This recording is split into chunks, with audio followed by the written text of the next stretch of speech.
भाइयों, कैसे हो सभी? आशा करता हूँ सभी अच्छे होंगे, अच्छे से पढ़ाई कर रहे हो। तो मेरे भाइयों, आज मैं आपके लिए लेकर आ चुका हूँ प्रश्नावली 5.1 class 10th math question number second का सेकंड क्वेश्चन। क्या दिया है? निम्नलिखित दी हुई एपी के समांतर श्रेणी के प्रथम चार पद लिखिए। मतलब एपी को कहते हैं अरिथमेटिक प्रोग्रेशन, समांतर श्रेणी। चार पद लिखिए, जबकि प्रथम पद ए दिया है -2 और सारांतर डी निम्नलिखित है। तो आइए सॉल्व करें इसको। तो सॉल्व करेंगे तो क्या लिखेंगे? पहले लिखेंगे हल। हल में लिखेंगे दिया है। क्या दिया है? a = -2 और d = 0।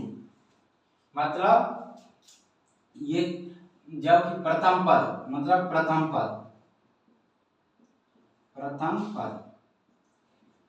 पद ये सार अंतर, प्रथम पद ये सार अंतर ये दिया है। ठीक है, अब क्या करेंगे? प्रथम चार पद लिखनी है। तो क्या करना है? एपी के प्रथम चार पद क्वेश्चन मानकर, मतलब लिखने हैं। इसमें लिख दो लिखने हैं। एपी के चार पद लिखने हैं। तो इसके लिए सूत्र होता है, एपी के चार पद निकालने के लिए एपी का व्यापक समांतर श्रेणी का a, a+d, a+2d ये फॉर्मूला होता है। तो आइए इसको लगाएंगे पद निकालने के लिए। तो एपी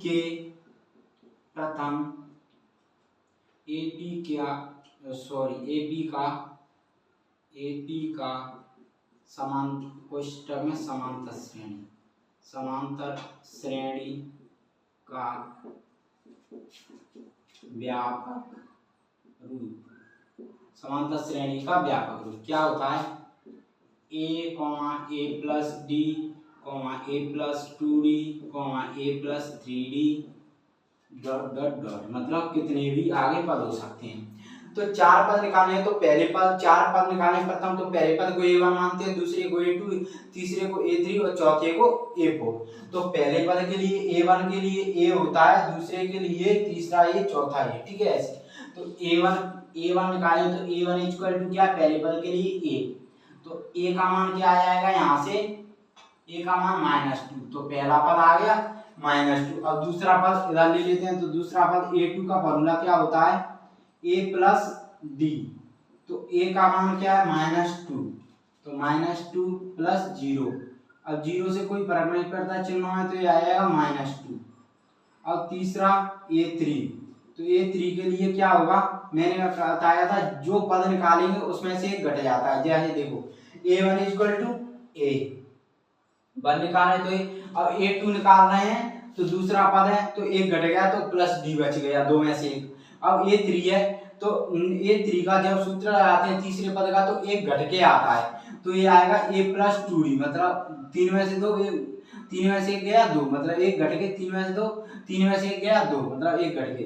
तो a का मान क्या है? -2 + 2 और 0, d का मान 0। तो ये क्या आएगा? यहाँ से -2 प्लस पहले बोर्डमास के तरीके से गुणा करेंगे तो 0, ये -2 आ जाएगा। ठीक है, अब a4 क्या आ जाएगा? a4 का सूत्र एक घट के आएगा, तो a+3d।